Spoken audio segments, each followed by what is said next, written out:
दोस्तों नमस्कार, ये है मार्गदर्शन फॉर सिविल सर्विसेज। मैं अनुराग चौधरी। दोस्तों आज की वीडियो में आप पढ़ेंगे यूपी बोर्ड के 7वीं कक्षा के इतिहास, हमारा इतिहास और नागरिक जीवन का अध्याय 6 सल्तनत कालीन संस्कृति। इस अध्याय में आप सल्तनत कालीन प्रशासन, प्रांतीय प्रशासन, स्थानीय प्रशासन, सल्तनत कालीन समाज, भक्ति आंदोलन तथा सूफी संत, सल्तनत कालीन साहित्य, स्थापत्य कला, चित्रकला एवं संगीत, चिकित्सा एवं खगोल शास्त्र, कृषि, व्यापार, उद्योग तथा यातायात एवं व्यापार के बारे में पढ़ेंगे। दोस्तों अंत में हम इस अध्याय से संबंधित अभ्यास प्रश्नों को भी सॉल्व करेंगे, जो 7वीं कक्षा के विद्यार्थियों के साथ प्रतियोगी परीक्षाओं की तैयारी करने वाले छात्रों के लिए बहुत ही उपयोगी है। तो आइए शुरू करते हैं आज का वीडियो। यूपी बोर्ड 7वीं कक्षा के इतिहास, हमारा इतिहास और नागरिक जीवन का अध्याय 6 सल्तनत कालीन संस्कृति। दोस्तों 13वीं सदी के प्रारंभिक वर्षों में दिल्ली सल्तनत की स्थापना को भारत के सांस्कृतिक विकास के एक नए काल का सूत्रपात माना जा सकता है। शासन प्रबंध, विज्ञान, साहित्य और स्थापत्य कला के क्षेत्र में सल्तनत के शासकों का अपना दृष्टिकोण था। दूसरी ओर भारतीयों के भी अपने धर्म, शासन, प्रबंध, साहित्य, विज्ञान तथा स्थापत्य को लेकर अपने निश्चित विचार थे। इन दोनों के मिलन ने एक मिली-जुली संस्कृति का विकास किया। आइए सबसे पहले सल्तनत कालीन प्रशासन के बारे में जानते हैं। दोस्तों दिल्ली सल्तनत का प्रारंभ 1206 ईस्वी में और अंत 1526 में हुआ था और इस प्रकार भारत में सुल्तानों ने लगभग 300 वर्षों तक शासन किया। सल्तनत काल में सुल्तान का स्थान सर्वाधिक महत्वपूर्ण था। सारी राजनैतिक, कानूनी और सैनिक सत्ता उसी में निहित होती थी। वह राज्य के सुरक्षा और व्यवस्था के लिए जिम्मेदार था। इस तरह वह प्रशासन के लिए भी जिम्मेदार था। सुल्तान ही सेना का प्रधान होता था। कानून और न्याय की व्यवस्था करना भी उसी का दायित्व था और इस कार्य के लिए वह न्यायाधीशों की नियुक्ति करता था। उसके किसी भी पदाधिकारी के अन्याय के खिलाफ उससे सीधे अपील की जा सकती थी। न्याय करना शासक का महत्वपूर्ण दायित्व था। केंद्रीय शासन के बारे में जानते हैं दोस्तों। तो केंद्रीय शासन में सुल्तान का पद सबसे महत्वपूर्ण होता था। सुल्तान ही सेना का सबसे बड़ा अधिकारी होता था। युद्ध और संधि के संबंध में वही निर्णय लेता था। न्याय में भी उसी का निर्णय अंतिम होता था और सुल्तान अपनी मदद के लिए मंत्रियों की नियुक्ति करते थे। मंत्रियों का पदासीन रहना या न रहना सुल्तान की इच्छा पर निर्भर करता था। मंत्रियों की संख्या, उनके अधिकार और कर्तव्य समय समय पर सुल्तान परिवर्तित करता रहता था। प्रांतीय शासन के बारे में जानते हैं। दोस्तों सल्तनत काल में समस्त देश अनेक प्रांतों में विभक्त था। पहले इन्हें इक्ता और बाद में विलायत कहा गया। प्रत्येक प्रांत का अधिकारी गवर्नर होता था, जो इक्तादार और बाद में मुक्ति या वली कहलाता था। उसे सुल्तान नियुक्त करता था। वो सुल्तान के प्रति उत्तरदायी होता था। वह प्रांत में कानून व्यवस्था बनाए रखता था। उसे सैन्य और प्रशासनिक योग्यता के आधार पर नियुक्त किया जाता था और उसके अधीन घुड़सवार, फौजी दस्ते और पैदल सैनिक रहते थे। वह आपराधिक मामलों के विवादों में न्यायाधीश का कार्य करता था और वह कर संग्रह में सहायता प्रदान करता था। तो जो समस्त देश था, आप जान लीजिए, प्रांतों में विभक्त था। इन्हें पहले इक्ता कहा जाता था, बाद में विलायत कहा जाने लगा और प्रांत का अधिकारी गवर्नर या सूबेदार जो होता था उसे इक्तादार कहा जाता था। इसके अलावा दोस्तों प्रांतों में काजी और सद्र भी नियुक्त किए जाते थे। प्रायः एक ही व्यक्ति को दोनों पद दिए जाते थे। काजी के रूप में वे दीवानी मामलों का न्याय करते थे और सद्र के रूप में धार्मिक अनुदानों के अधीक्षक का कार्य करते थे। प्रांतों के नीचे जिले होते थे। जिलों को सरकार कहा जाता था और इसके नीचे उप संभागी क्षेत्र होते थे, जिन्हें शिक कहते थे। जिले के अधिकारी को प्रमुख शिकदार और सिख के अधिकारी को शिकदार कहते थे। दोस्तों ये दोनों अधिकारी अपनी अपनी इकाइयों में मुख्य कार्यकारी अधिकारी की भूमिका निभाते थे और राजस्व वसूली में सैन्य सहायता प्रदान करते थे। प्रत्येक शिक में एक भू राजस्व अधिकारी होता था, जिसे आमिल कहते थे और शिक में फौजदार कोषाध्यक्ष का कार्य करता था। स्थानीय शासन के बारे में जान लेते हैं। दोस्तों प्रत्येक सिख को परगनों में बांटा जाता था। गांव के समूह को परगना कहते थे और प्रशासन की सबसे छोटी इकाई गांव थी। गांव का मुखिया मुकद्दम या चौधरी कहलाता था। वो समस्त ग्रामीण प्रशासन के लिए उत्तरदायी था। भू राजस्व निर्धारण और वसूली के साथ राजस्व संबंधी कागजात वह रखता था। गांव की सुरक्षा का कार्य चौकीदार का होता था। गांव के ये तीनों अधिकारी वंशानुगत होते थे। इन्हें वसूले गए भू राजस्व का एक भाग प्राप्त होता था और गांव का प्रशासन ग्राम पंचायतों के माध्यम से होता था। इसलिए मध्यकालीन भारत में ग्रामीण स्तर पर प्राचीन परंपराएं यथावत रहीं।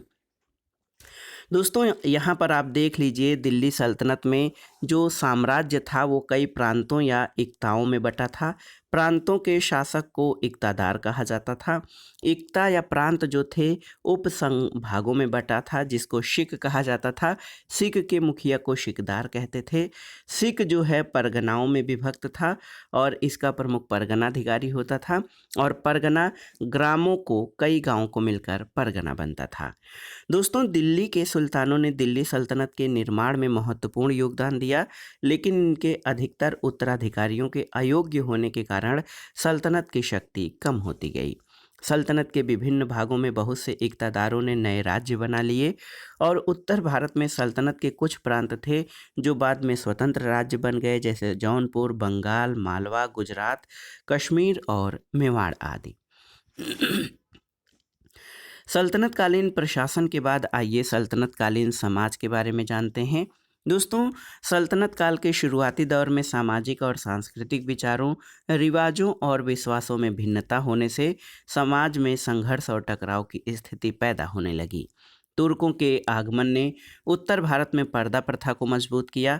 ये प्रथा समाज में ऊंचे तबकों की प्रतिष्ठा का प्रतीक बन गई और इसका स्त्रियों की स्थिति पर प्रतिकूल प्रभाव पड़ा और वे घर में सिमट कर रह गईं।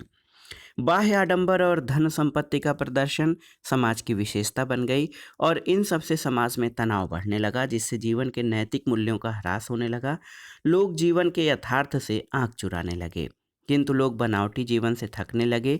उन्हें एक ऐसे वातावरण की आवश्यकता हुई जिसमें सामाजिक जीवन के नैतिक मूल्यों को बचाया जा सके और इसी समय भक्तों और सूफी संतों का पदार्पण हुआ। इन्होंने आपसी साझा या आपसी समझ पैदा करने की कोशिश की और सादा जीवन, उच्च विचार पर बल दिया था।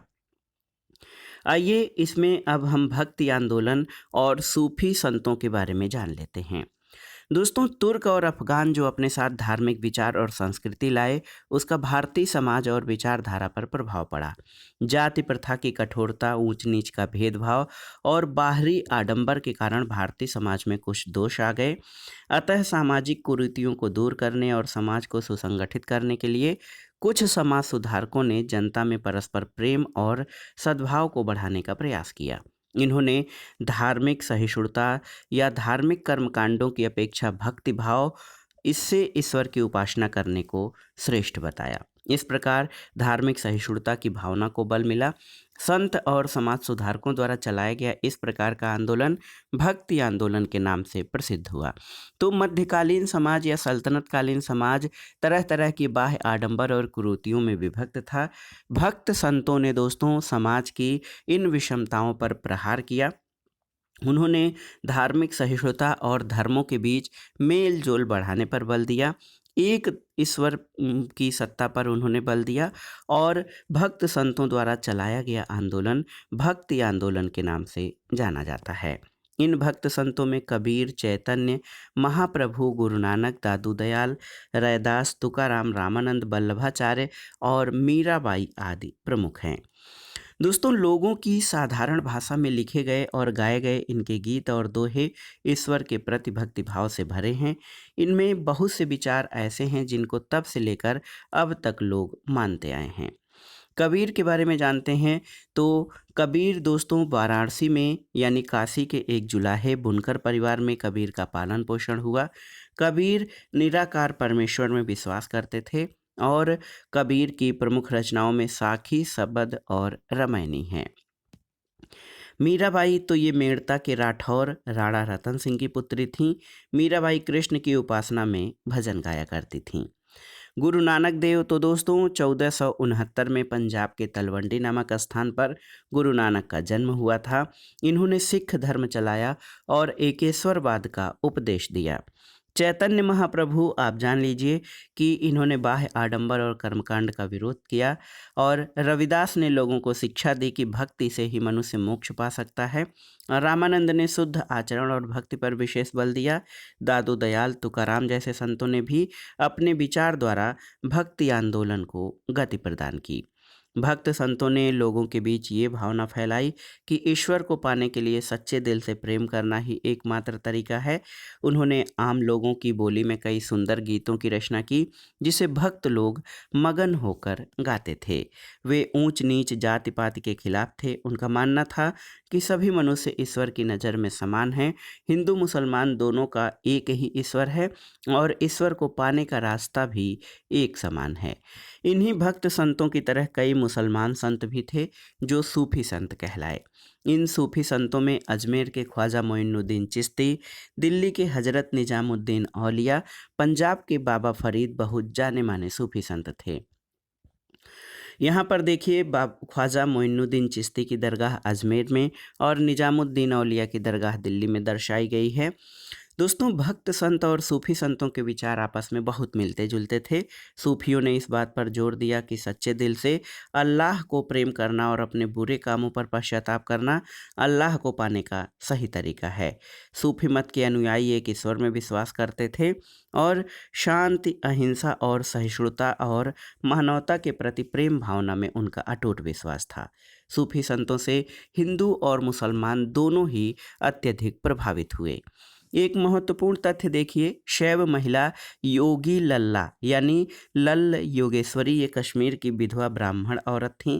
कश्मीर के प्रसिद्ध सूफी संत शेख नूरुद्दीन वली समेत कई सूफी संत उसे अपना पीर या गुरु मानते थे। वो कहती थीं कि शिव सब जगह मौजूद है, सब में मौजूद है, फिर भी हिंदू और मुसलमान में फ़र्क मत करो। अगर तुम समझदार हो तो अपने आप को समझो, यही ईश्वर की सही समझ है। अब आइए दोस्तों सल्तनत कालीन साहित्य के बारे में, साहित्य के विकास के बारे में जानते हैं। यहाँ पर देखिए दोस्तों अमीर खुसरो ने जो एक भारत की प्रशंसा के बारे में लिखा है। मैंने भारत की प्रशंसा दो कारणों से की है। एक तो ये कि हिंदुस्तान मेरी जन्मभूमि और हम सबका वतन है। वतन से प्यार करना एक अहम फर्ज है। हिंदुस्तान स्वर्ग के समान है। इसकी आबो हवा खुरासान से बेहतर है। ये हरा भरा है और साल भर फूलों से लदा रहता है। यहाँ के ब्राह्मण अरस्तु जैसे ज्ञानी हैं और विभिन्न क्षेत्रों में बहुत सारे विद्वान हैं। दोस्तों सल्तनत काल में देश के बहुत से भागों में फारसी राजभाषा रही, अतः बहुत सी भारतीय भाषाओं पर फारसी का प्रभाव पड़ा। फारसी के बहुत से शब्द भारतीय भाषाओं में आ गए और सल्तनत काल में दिल्ली अरबी और फारसी साहित्य के विद्वानों का केंद्र बन गई। महमूद गजनवी के समय अलबरूनी और फिरदौसी नामक विद्वान और कवि थे। मंगोलों के डर से मध्य एशिया से अनेक विद्वानों और साहित्यकारों ने भागकर दिल्ली के सुल्तानों के दरबार में शरण ली थी और भारत में फारसी साहित्य का महान विद्वान अमीर खुसरो था। उसने भारत के बारे में बहुत कुछ लिखा है जिससे उसका भारत के प्रति प्रेम दर्शाता है। दोस्तों अमीर खुसरो खड़ी बोली के प्रथम प्रयोक्ता माने जाते हैं और उन्हें तोता ए हिंद या तूतिए हिंद भी कहा जाता है। इस समय साहित्य के नाम पर यशोगान और धार्मिक पुस्तकों की रचना हुई। इस श्रेणी में नरपत नाल्ह का बीसल देव रासो और दलपत विजय का खुमार रासो उल्लेखनीय है। अमीर खुसरो ने भी हिंदी में पदों की रचना की। भक्ति आंदोलन के संतों जैसे कबीर, गोरखनाथ आदि ने ईश्वर स्तुति में गीतों की रचना की। इस काल में सुप्रसिद्ध प्रेमाख्यान और ऐतिहासिक महाकाव्य पद्मावत की रचना मलिक मुहम्मद जायसी के द्वारा की गई थी। स्थापत्य कला के बारे में जानते हैं तो दोस्तों ईरानी और तुर्क कारीगर जब भारत आए तो अपने साथ इमारत बनाने की एक नई विधि लाए। सल्तनत कालीन इमारतों की 3 खास बातें थीं। जान लीजिए, मेहराब, गुंबद और मीनारें। उनकी सभी इमारतों में ये देखी जा सकती हैं। कुछ इमारतों में कुरान की आयतें भी लिखी गई हैं। यहाँ पर देखिए मेहराब, ये गुंबद और ये मीनार, ये दोस्तों आप जान लीजिए सल्तनत कालीन इमारतों की विशेषताएं हैं। मिली-जुली संस्कृतियों के बारे में जानते हैं। दोस्तों, ईरानी और तुर्क कारीगरों से उनका हुनर भारत के कारीगरों ने सीखा। भारत के कारीगरों के हुनर ईरानी और तुर्क कारीगरों ने सीखे। मंदिरों में मेहराब और गुंबद बनने लगे और कई मस्जिदों में पत्थर पर पत्थर रखकर तरासे हुए खंभे बनने लगे। अब आइए देखते हैं दोस्तों चित्रकला और संगीत के बारे में। सल्तनत काल में बारीक और छोटे छोटे चित्र बनाए जाते थे। कलाकारों को दरबार में आश्रय मिला था। कभी कभी वे पुस्तक में वर्णित घटनाओं के चित्र बनाते थे। भारतीय संगीत पर फारस और अरब की संगीत शैली का प्रभाव पड़ा और सितार, सारंगी और तबला जैसे वाद्य यंत्रों की लोकप्रियता बढ़ गई। कुछ सूफी संतों ने संगीत में विशेष रुचि दिखाई। उनका विश्वास था कि भक्ति संगीत भी ईश्वर के निकट पहुंचने का एक रास्ता है। इससे संगीत के नए रूपों जैसे कव्वाली को लोकप्रिय होने में बड़ी सहायता मिली।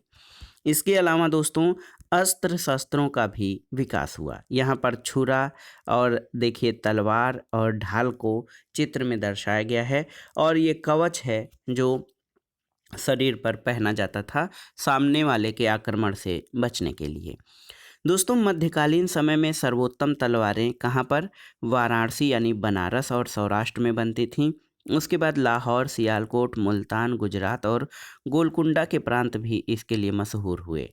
राजस्थान और गुजरात में निर्मित जमधार, छुरे, धनुष और तीरों की बड़ी मांग थी। सियालकोट और मेवाड़ में तोड़ेदार बंदूक सर्वोत्तम होती थी। तोड़ेदार बंदूकों के अलावा लोहे का उपयोग सब प्रकार के कवच, ढाल, हथियार, बंदूक तथा तोप के गोले में होता था। चिकित्सा और खगोल शास्त्र के बारे में क्या विकास हुआ? तो दोस्तों सल्तनत काल में आयुर्विज्ञान और खगोल विद्या जैसे कुछ विषयों में अनुसंधान के लिए सुल्तानों तथा अमीरों का संरक्षण प्राप्त हुआ। वे इन कार्यों के लिए प्रोत्साहन देते थे। बर्नी जियाउद्दीन बर्नी ने अपनी पुस्तक तारीख़ फिरोजशाही में चिकित्सकों और खगोल शास्त्रियों की एक लंबी तालिका प्रस्तुत की है।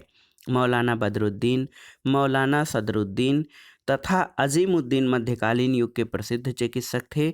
मच्छेंद्र प्रसिद्ध वैद्य थे और जोग मशहूर शल्य चिकित्सक थे। मध्यकाल में ऐसे प्रमाण मिलते हैं जिनसे पता चलता है कि देश में अनेक जर्राह या शल्य चिकित्सक थे। वे केवल शल्य चिकित्सा ऑपरेशन ही नहीं करते थे बल्कि कृत्रिम अंग भी बनाकर लगा सकते थे। वे काटकर पथरी निकाल देते थे और मोतियाबिंद को समाप्त कर देते थे। कृषि के बारे में जानते हैं तो दोस्तों देश की आबादी में ज़्यादातर लोग किसान थे। वे कड़ी मेहनत करते थे। देश के विभिन्न भागों में आए दिन अकाल पड़ने और युद्ध होने से किसानों की कठिनाइयों का सामना करना पड़ता था और उस समय किसानों का जीवन स्तर ऊंचा नहीं था। गांव के अधिकारी कभी कभी अपने पद का दुरुपयोग करते थे और साधारण किसानों को अपने हिस्से की मालगुजारी या राजस्व अदा करने के लिए मजबूर करते थे। व्यापार और उद्योग में क्या प्रगति हुई? तो दोस्तों मुस्लिम विजय ने देश के उद्योग और वाणिज्य व्यापार में बाधा नहीं डाली। गांव और शहरों में कारीगरों और शिल्पियों ने अपने पुराने पेशे को बरकरार रखा था। उनके औजार भी वही थे। कुछ विशेष प्रकार के नए काम करने वाले कारीगर वर्ग उत्पन्न हुए, जैसे बर्तन पर कलई करने वाले, घोड़े की नाल और रकाब बनाने वाले और कागज बनाने वाले। इसके अतिरिक्त कई शाही कारखाने भी थे जो फारस देश की तकनीक के अनुसार दिल्ली के सुल्तानों द्वारा स्थापित किए गए थे। इन कारखानों में राज्य, राज परिवार और दरबारी लोगों की ज़रूरत की चीज़ें बनाई जाती थीं। मुद्रा के क्षेत्र में भी सुधार हुए। सुल्तानों ने चांदी के टंके और तांबे के जीतल नामक मुद्राएं चलाईं। इसी के साथ व्यापार का विकास शुरू हुआ जिससे शहर और शहरी जीवन का और विकास हुआ। बंगाल और गुजरात के शहर अपने उत्तम कपड़ों और सोने चांदी के काम के लिए प्रसिद्ध थे। बंगाल का सोनार गांव और ढाका कच्चे रेशम और मलमल के लिए विख्यात थे। वस्त्र निर्माण के क्षेत्र में महत्वपूर्ण तकनीकी परिवर्तन 13वीं-14वीं शताब्दी में मुसलमानों द्वारा भारत में लाए चरखे द्वारा हुआ। और आप जान लीजिए चरखे का चलन आरंभ होने से कपड़े के उत्पादन में बहुत सुधार हुआ। लाल सागर और फारस की खाड़ी के आसपास के देशों के साथ होने वाले व्यापार में भारतीय कपड़े की धाक पहले से ही जम चुकी थी।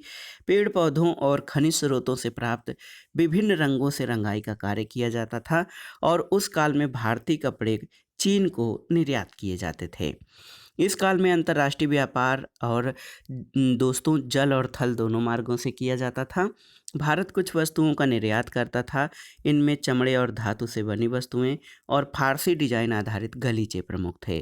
भारत पश्चिम एशिया से उच्च कोटि के कुछ कपड़े, साटन आदि, कांच के बर्तन, बहुमूल्य धातुएं, घोड़े तथा चीन से कच्चा रेशम और चीनी मिट्टी के बर्तन आयात करता था। सल्तनतकालीन यातायात के बारे में जान लें तो दिल्ली सल्तनत के सुदृढ़ होने से यातायात और संचार का विकास हुआ। उस समय आधुनिक वैज्ञानिक उपकरणों का ज्ञान नहीं था।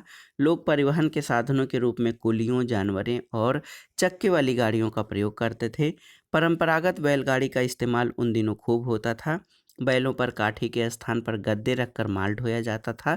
और देखिए, सवारी के लिए घोड़े, टट्टू, खच्चर और कभी कभी गधों, ऊँटों का इस्तेमाल किया जाता था।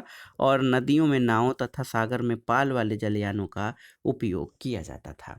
तो दोस्तों, ये था यूपी बोर्ड के 7वीं कक्षा के इतिहास का अध्याय 6 सल्तनतकालीन संस्कृति। आइए इस अध्याय से संबंधित महत्वपूर्ण शब्दावली और उनके अर्थ जान लेते हैं। उसके बाद हम इस अध्याय से संबंधित महत्वपूर्ण अभ्यास प्रश्नों को सॉल्व करेंगे। देखिए, सूफी तो ईश्वर की भक्ति उपासना में व्यक्तिगत प्रेम भावना पर अधिक बल देने वाले मुसलमान संतों को सूफी कहा गया। पीर तो सूफी संप्रदाय के धर्म उपदेशक पीर कहे जाते थे। जर्राह जर्राह यानी शल्य चिकित्सक यानी चीड़ फाड़ करने वाला डॉक्टर या सर्जन। जीतल ये सल्तनत काल में प्रचलित तांबे का सिक्का था। आयात यानी भारत के बाहर से देशों में बनी वस्तुओं को अपने देश में मंगाना या खरीदना।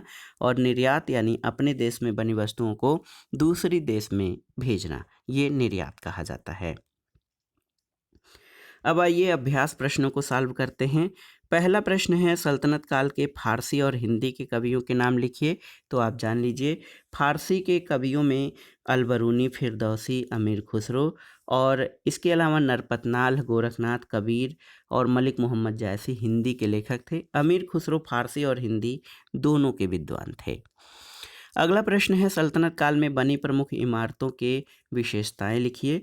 तो मेहराब, गुंबद और मीनारें इन सभी इमारतों में देखी जा सकती हैं।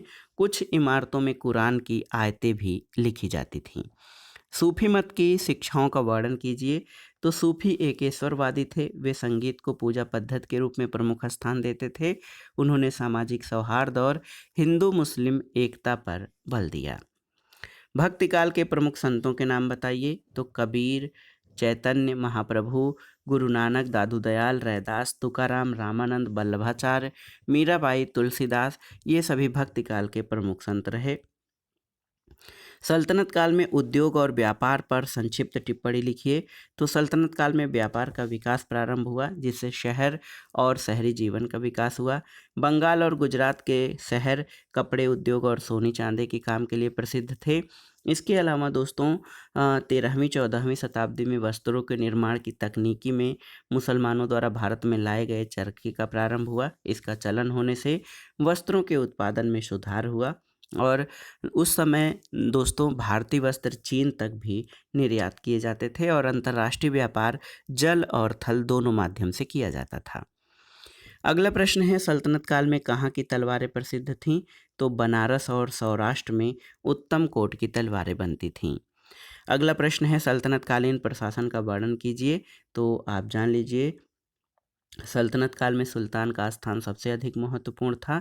सभी राजनैतिक, कानूनी और सैनिक सत्ता उसी में निहित थी। राज्य की सुरक्षा व्यवस्था के लिए जिम्मेदार था और न्याय का सर्वोच्च अधिकारी था। अगला प्रश्न है, संत और समाज सुधारकों ने भक्ति आंदोलन क्यों चलाया। तो तुर्क और अफगान जो अपने साथ धार्मिक विचार और संस्कृति लाए, उसका भारतीय समाज और विचारधारा पर प्रभाव पड़ा। समाज की अनेक विसंगतियां जैसे जाति प्रथा, ऊंच नीच का भेदभाव, बाह्य आडंबर के कारण भारतीय समाज में कई प्रकार के दोष आ गए थे। इनको दूर करने के लिए, समाज को सुसंगठित करने के लिए कुछ समाज सुधारकों ने जनता में परस्पर प्रेम तथा सद्भाव को बढ़ाने का प्रयास किया। और इसमें इन्होंने कर्मकांडों पर बल देने के बजाय ईश्वर की उपासना, भक्तिभाव और सभी लोगों से मेल जोल बढ़ाने पर बल दिया। अगला है, दिल्ली सल्तनत में सुल्तान का स्थान सर्वाधिक महत्वपूर्ण क्यों था। तो आप जान लीजिए दिल्ली सल्तनत का प्रारंभ 1206 से अंत 1526 में हुआ। और आप जान लीजिए सल्तनत काल में सुल्तान का स्थान सर्वाधिक महत्वपूर्ण था, क्योंकि सारी राजनीतिक, कानूनी, सैनिक सत्ता उसी में निहित थी। वो सुरक्षा व्यवस्था के लिए जिम्मेदार था, प्रशासन के लिए जिम्मेदार था, सेना का प्रधान होता था, कानून और न्याय की व्यवस्था करना भी उसी का दायित्व था। अगला प्रश्न है दोस्तों, निम्नलिखित वाक्यों के समक्ष सत्य अथवा असत्य लिखिए। तो सल्तनत काल में सुल्तान का स्थान सबसे अधिक महत्वपूर्ण था, ये बिल्कुल सही है। युद्ध में सेना और धन की आवश्यकता नहीं होती थी, तो गलत है, क्योंकि युद्ध सेना और धन के बल पर ही लड़े जाते थे। सुल्तान सेना का सबसे बड़ा अधिकारी था, बिल्कुल सही है। और पद्मावत की रचना मलिक मोहम्मद जायसी ने की थी, बिल्कुल सही।